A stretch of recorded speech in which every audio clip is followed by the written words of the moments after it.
Caros amigos, estamos iniciando o nosso último programa desta série de programas que tratam da história do Rio Grande do Sul. Esse é o 13º programa. Nós iniciamos falando lá do primeiro período jesuítico, passamos toda a história do Rio Grande do Sul e hoje vamos encerrar falando do movimento da legalidade. Logo depois dessa vinheta de abertura.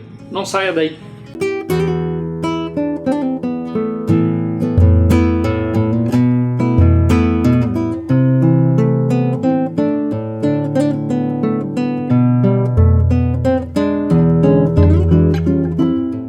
Estamos de volta nos caminhos da história, acompanhados pelo canto do Quero-Quero, que está aqui, ao lado, no campo, aqui de Novo Hamburgo, os Queros-Queros cantando. E nós, realizando o último programa deste conjunto de programas que trataram da história do Rio Grande do Sul. Nós procuramos fazer um passeio pela história, pontuando os episódios mais importantes, a fim de colaborar a que todos pudessem ter uma visão da história desse nosso querido Rio Grande do Sul. O movimento à legalidade, o que foi isso? Foi também chamado por campanha pela legalidade, tá? Movimento à legalidade ou campanha pela legalidade. Foi um episódio político que aconteceu no ano de 1961, especialmente e quase que exclusivamente no Rio Grande do Sul, e que acontece em virtude da renúncia do presidente da República, tá? E de uma tentativa política e militar de impedir que o vice-presidente tomasse posse. O presidente da República, no ano de 61, era Jânio Quadros. Ele foi o sucessor de Juscelino Kubitschek, o construtor de Brasília. Jânio Quadros foi o primeiro presidente na capital federal, Brasília. Até Juscelino, os governos eram no Rio de Janeiro. Para nós entendermos assim o que acontece naquele momento, é interessante que a gente procure sempre entender o momento econômico e o momento político do Brasil. O ano de 60, 59, 60, 61, esse período, esse momento, pega um Brasil que vem enfrentando dificuldades em vários momentos, dificuldades econômicas em vários momentos na sua história. No final do governo Kubitschek, isso é bem claro. Por conta de quê? Por conta de uma inflação exagerada. O ano de 1959, a inflação do Brasil foi mais de 39% no ano, e quase 40% de inflação em 59. Isso deteriora as bases econômicas de um país, sem dúvida nenhuma. O plano de metas de Juscelino e a construção de Brasília são as principais causas dessa dificuldade do poder público em termos de gerência da economia do Brasil. E aí, nesse quadro econômico instável, evidentemente que a agitação política se fortalece. Quando a economia vai bem, os políticos se aquietam. Quando a economia vai mal, os políticos se arvoram e dizem que tem as soluções. Nós vamos ter, portanto, naquele ano de 1959, o surgimento de várias candidaturas à presidência da República. Essas candidaturas pelo Partido Social Progressista, o PSP, tá? O candidato era Adhemar de Barros, São Paulo. Pelo PSD, Partido Social Democrático, o candidato era o general Henrique Lott. E pelo Partido Trabalhista Nacional, o PTN, o candidato era Jânio Quadros. A UDN, que era um outro partido, não tinha candidato. Acabou apoiando o Jânio Quadros. Jânio Quadros era o presidente de São Paulo, o governador de São Paulo. Tá? e ele se candidata. E a campanha de Jânio Quadros é uma campanha que tem como símbolo uma vassoura. E ele dizia: vamos varrer a bandalheira. Esse era o jingle da campanha dele. Varrer a bandalheira. Por quê? Porque havia uma acusação de que havia má gestão, corrupção, desvios de toda a ordem. Ou seja, o Brasil realmente estava em dificuldades econômicas, e aí a política explora isso da forma que mais lhe agrade. Nem sempre observando o que é real, né? Muitas vezes inventando desculpas para se colocar. Sobre essa campanha do Jânio, vamos ouvir um pouco do seu jingle, da sua música de campanha. Ouça bem. Varre, varre, varre, varre, varre, varre, vassourinha. Varre, varre a bandalheira. O povo já está cansado de sofrer dessa maneira. Jânio Quadros é a esperança desse povo abandonado. Jânio Quadros é certeza de um Brasil moralizado. Alerta, meu irmão, vassoura conterrâneo, vamos vencer com Jânio. Pois, com esses 3 candidatos, vieram as eleições do ano de 1960. Ocorrida a eleição, Jânio Quadros se sagra vencedor como presidente da República, obtendo 48% dos votos. O general Lott fez 28% dos votos e o Adhemar de Barros 20% somente. Naquela época, interessante que o vice-presidente e o presidente tinham eleições desvinculadas, eles não eram vinculados. Jânio Quadros foi eleito presidente por uma chapa. E o vice-presidente eleito foi João Goulart, pela chapa do general Lott. Tá? Então o presidente de uma chapa e o vice era de outra chapa. Naquele momento histórico era desta forma que eram eleitos os mandatários. João Goulart era do PTB, Partido Trabalhista Brasileiro. E o João Goulart, ele, que é gaúcho, tá? Ele tinha um histórico de mais ou menos herdeiro do trabalhismo de Getúlio Vargas. Então havia aí um vínculo. Ele tinha sido ministro de Getúlio Vargas, ministro do Trabalho, inclusive, de Getúlio Vargas. Tá? Bom, o Jânio Quadros assumiu em janeiro de 61 e todos esperavam que as suas primeiras medidas fossem medidas de ordem econômica, de fortalecimento das bases econômicas do Brasil, ou de encontrar soluções para baixar a inflação. Qual nada. As primeiras 3 medidas de Jânio Quadros como presidente do Brasil. Primeira medida: proibição do lança-perfumes no carnaval. Segunda medida: proibição do biquíni nas praias. E a terceira medida: proibição das rinhas de galo, das brigas de galo. Vejam bem, essas foram as 3 primeiras medidas do presidente Jânio Quadros. Claro que ele tomou outras medidas também. Ele, com base em orientações de Afonso Arinos, que era o chanceler do Brasil, Jânio Quadros começa um movimento de desvinculação, digamos assim, ideológica, econômica, política dos Estados Unidos, e um estabelecimento de relações mais próximas com países do leste europeu, da cortina de ferro, tá? E do terceiro mundo. Ele também, ao apoiar a independência de Moçambique e de Angola, que eram colônias portuguesas, Jânio Quadros se afasta de Portugal, que era um aliado histórico. Tá?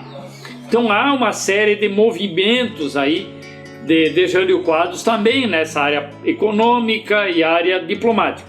Tá? Mas Jânio Quadros se mostra um presidente folclórico, tá? de alguma forma. Tá?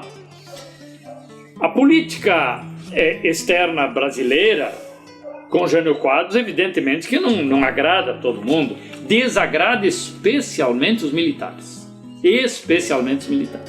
Tá? E que acabam desconfiando de que Jânio Quadros era uma pessoa tendente às ideias socialistas, comunistas do leste europeu. E o episódio que marca muito isto foi o que aconteceu em agosto de 61. Tá? Depois de 8 meses de governo, o governo brasileiro condecora com a maior das suas comendas a Ordem do Cruzeiro do Sul, condecora Che Guevara. Ernesto Che Guevara, um dos líderes da Revolução Cubana. Este ato do governo causa um descontentamento muito grande e uma crítica ferrenha da mídia, dos jornais especialmente, e especialmente de Carlos Lacerda, no Rio de Janeiro. E a UDN, que apoiara Jânio Quadros, se recolhe e vai retirar o apoio de Jânio Quadros. Jânio Quadros não tinha uma base parlamentar sólida e ele não agiu politicamente, ele desenhava inclusive os políticos. E aí no dia 25 de agosto daquele ano de 61, logo depois do episódio de Che Guevara, no dia do soldado, 25 de agosto, reunidos os militares, os ministros militares, Jânio Quadros anuncia a renúncia. Ele renuncia ao cargo de presidente da República. Pois a renúncia é imediatamente aceita pelos militares e que mandam a informação ao Congresso Nacional, que aceita a renúncia no mesmo dia, no dia seguinte. Dizem os analistas políticos e alguns historiadores que Jânio Quadros, na verdade, fez uma bravata. Ele anunciou a renúncia, achando que não seria aceita e que o povo se mobilizaria para ele ficar na presidência e ele voltaria à presidência com força muito maior do que tinha, com poderes superlativados. Esta foi a jogada de Jânio Quadros, segundo alguns. Digamos assim que o tiro saiu pela culatra. Ele tentou, quando chegou no aeroporto de São Paulo, ainda mobilizar a população e não conseguiu. Ou seja, ele sai do governo melancolicamente. Muito bem, ele era o presidente e o vice era João Goulart. E João Goulart se encontrava viajando, se encontrava na China com missão de estabelecer negociações de ordem econômica e diplomáticas. Tá? E João Goulart não contava com a simpatia de muita gente que entendia, ouvia em João Goulart uma espécie assim de latifundiário populista. Tá? Vamos nos lembrar que João Goulart, o Jango, como é conhecido, é morador, nascido aqui no Rio Grande do Sul, e a sua família da região de São Borja também. Assumem um governo provisório, porque nessa vacância o presidente renuncia, o vice não está aqui e não estão querendo deixar ele assumir. Assumem 3 militares: o marechal Odílio Diniz, que era o ministro da guerra, tá? Hoje é ministro do Exército, o almirante Silvio Heck, da Marinha, e o brigadeiro Grum Moss, da Aeronáutica. Os 3 militares formam uma espécie de governo paralelo para apoiar o presidente que assumiu, o presidente interino, Ranieri Mazzilli, que era o presidente da Câmara dos Deputados.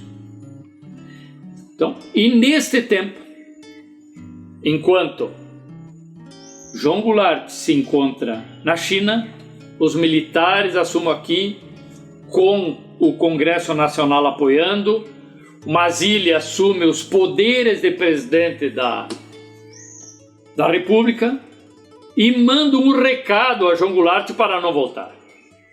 João Goulart, portanto, ele não volta para o Rio Grande do Sul. Ele, quando volta de avião, faz um caminho diferente e desembarca em Montevidéu. Mas sobre essa questão e sobre o que aconteceu depois da renúncia de Jânio Quadros, nós falamos logo depois desse nosso intervalo. Não saia daí. Erva mate e chás Barão, o verdadeiro sabor do chimarrão. A erva mate Barão, a preferida do chimarrão e nos corações dos gaúchos. De volta aqui, nos caminhos da história. Falávamos que havia um movimento para não deixar João Goulart assumir o governo brasileiro no lugar de Jânio Quadros, que havia renunciado. Duas razões principais alegavam. Primeira razão, de que porque o voto foi desvinculado, ou seja, ele era candidato numa outra chapa, tá? Não na chapa de Jânio Quadros. Tá? E ele não teria feito a maioria absoluta de votos, que seriam 2/3 dos votos. Tá? Ele, na verdade, ele fez somente os votos para se eleger como vice-presidente, mas não a maioria absoluta. E outro motivo é um motivo ideológico, né? Que ele era visto como um populista, tendente ao comunismo, ao socialismo, e isso desgostava muita gente. Tá? E Jango havia sido ministro do Trabalho de Getúlio Vargas. E ele sofreu com um documento, um memorial dos coronéis, um documento assinado por grande quantidade de coronéis do Exército, criticando a sua ação como ministro do Trabalho, porque diziam ou acusavam dele estar tentando criar uma república de sindicatos. Ele foi o criador dos sindicatos, ou possibilitou a criação dos sindicatos no Brasil. Bom, aqui no Rio Grande do Sul, ao tomar conhecimento desse imbróglio todo, da renúncia de Jânio Quadros e dessa tentativa de impedir que o João Goulart se assumisse, o governador de estado, que era Leonel de Moura Brizola, começa uma movimentação para garantir que João Goulart assuma a presidência do Brasil. Vamos lembrar que eles eram cunhados, tá? Então eles eram parentes, Brizola e João Goulart, tá? Brizola faz contato com forças do Exército Nacional, aqui com o comandante do Terceiro Exército, e não consegue um apoio de imediato. Ele vai para a imprensa e começa a defender o cumprimento da Constituição. E isso passa para a história com o nome da legalidade, ou seja, a lei deve ser respeitada, deve haver legalidade. Esse é o digamos assim, o intuito, né, declarado de Brizola. E ele declara para a imprensa, naquele dia mesmo, à noite, no dia 25 de agosto, quando o Jânio renuncia, ele declara: desta vez não darão um golpe por telefone. Ou seja, ele diz que não aceitaria o golpe, não renunciaria ao direito de combater, de liderar o movimento para exigir que Jango assumisse a presidência do Brasil. Uma declaração de Henrique Lott, aquele general que havia concorrido com Jânio, lá no Rio de Janeiro, ele já estava na reserva, uma declaração dele acaba dando fôlego a Leonel Brizola, porque ele declara que a Constituição tem que ser respeitada. Ele acaba sendo preso no Rio de Janeiro por conta disso também. Tá? E no final do dia 25 de agosto, de noite, depois dessas primeiras manifestações de Brizola, começam as primeiras agitações em Porto Alegre, na capital. a população já vai para a rua e já começam movimentos de defesa da legalidade. A primeira tentativa de Brizola de ganhar repercussão nacional foi através da Rádio Gaúcha de Porto Alegre, quando ele deu uma entrevista para Jaime Sirotsky Sobrinho, falando disso. E em seguida a Rádio Gaúcha é lacrada, é fechada, e o cristal, né, dos transmissores é retirado pelo Terceiro Exército. Tá? E aí Brizola determina que a Rádio Guaíba seja desmobilizada dos seus estúdios, né, no centro de Porto Alegre, e todo o seu material, todo o seu equipamento transferido para o Palácio Piratini, para os porões do Palácio Piratini. E a Rádio Guaíba se torna a rádio da legalidade, instalada nos porões do Palácio Piratini, com transmissões de concitamento à população de se levantar contra aquilo que eles chamavam de um golpe à Constituição.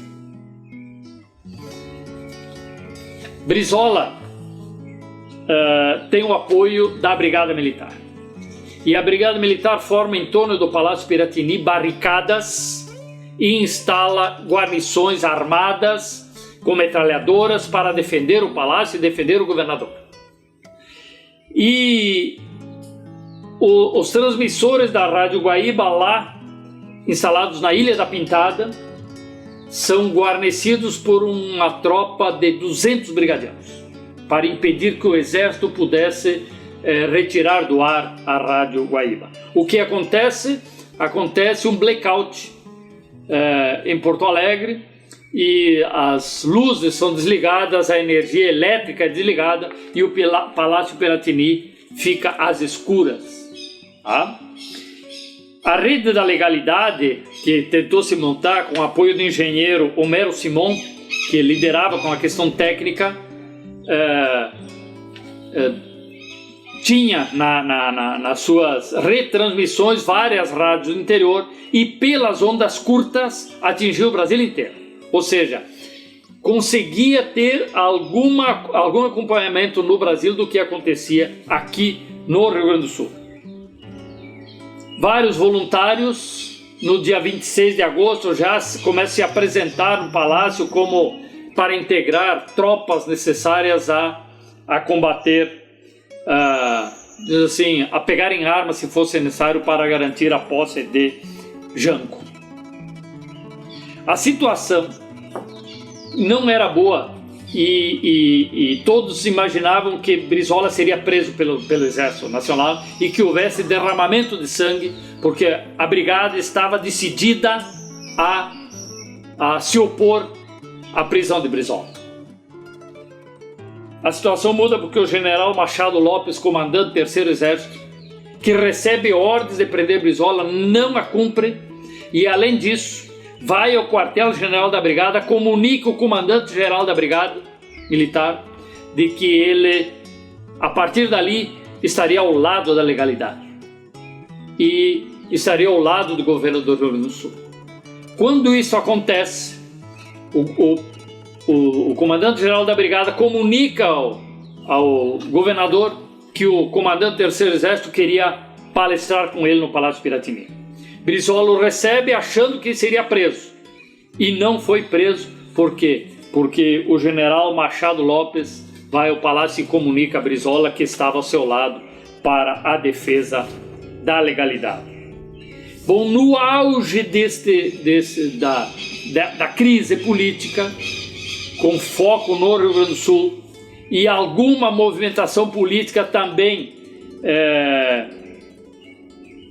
em Goiás, principalmente pelo governador de Goiás, que também declara resistir a essa tentativa de não deixar o vice-presidente tomar posse. Nós vamos ter a brigada se mobilizando com várias unidades, com tropas do exército junto e se dirigindo para a divisa com Santa Catarina. E nós vamos ter unidades da brigada junto ao Mampituba para a defesa do território gaúcho em alguns pontos ao longo do Rio Pelotas e do Rio Uruguai. Ou seja, o Rio Grande do Sul se preparando para rechaçar ou para tentar se defender de uma possível invasão do Exército Nacional sobre o Rio Grande do Sul. No Rio Grande do Sul, o Exército estava ao lado do governador e pela legalidade.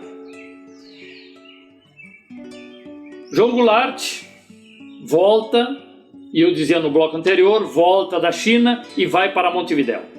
O governo brasileiro, diante do impasse que se cria e não querendo haver mais uma revolução no Brasil com derramamento de sangue, resolve enviar para palestrar com João Goulart em Montevidéu um dos seus principais deputados, deputado mais influente na Câmara dos Deputados.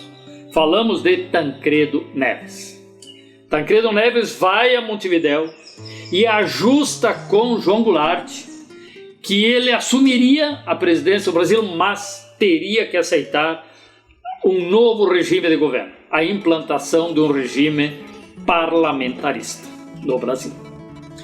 João Goulart aceita, vem de avião para Porto Alegre, desembarca em Porto Alegre, é recebido em festa em Porto Alegre, se reúne com os líderes políticos e militares de Porto Alegre e comunica a sua decisão de aceitar a mudança de regime político no Brasil. Regime de governo, de presidencialismo para parlamentarismo. Brizola não queria aceitar. Brizola queria ir para o confronto, queria resistir, porque ele entendia que era um golpe não permitir que João Goulart exercesse a presidência na plenitude do exercício dos poderes da Constituição da época. Mas João Goulart aceita o parlamentarismo. E o parlamentarismo é implantado no Parlamento Nacional um atropelo, monta uma legislação, implantando o parlamentarismo, um parlamentarismo meio híbrido, não muito claro. E no dia 7 de setembro daquele ano, João Goulart, o Jango, assume como presidente do Brasil. No dia seguinte, ele dá posse como primeiro-ministro no sistema parlamentarismo a Tancredo Neves. Tancredo Neves foi escolhido para ser o primeiro-ministro desse novo modelo de governo brasileiro. O parlamentarismo dura, portanto, de setembro de 1961 até janeiro de 1963, quando o sistema de governo foi submetido a um plebiscito do sim e não.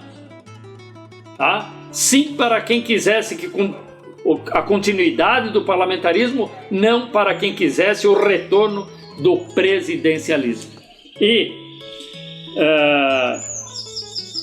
em 6 de janeiro de 63 termina o regime parlamentarista do Brasil e volta ao regime presidencialista.